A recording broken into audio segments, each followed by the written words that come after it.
जेब साहब को और एहसन इकबाल साहब को और ये बड़ी बड़ी जो कॉम्पिटेंट इनकी टीम है जिसने 75 साल पाकिस्तान पे हुकूमत की है।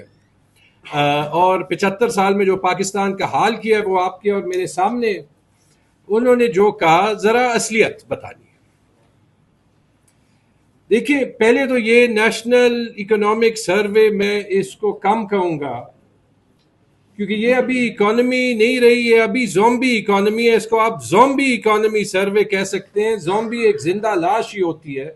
ये बार बार स्टेबिलिटी की बात करते हैं, तो ये जो स्टेबिलिटी इकोनॉमी में 4 साल में माशाल्लाह लाए हैं, ये एक ज़ॉम्बी की, एक जिंदा लाश की स्टेबिलिटी है। इससे अलावा तो आप गरीब, मिडिल क्लास, तनख्वाहदार, private sector, public sector, businessman, जिससे पूछें वो आपको बता देगा कि इन 4 साल से बदतरीन साल पाकिस्तान की तारीख में नहीं रहे।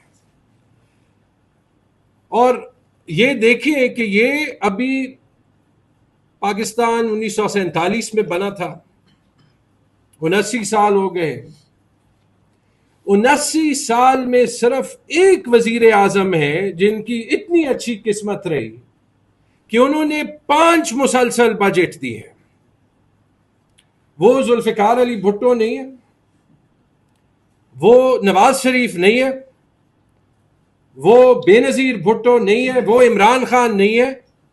अगर एक बंदे को 5 बजट देने की जो है वो प्रिविलेज मिली है, वो शहबाज शरीफ।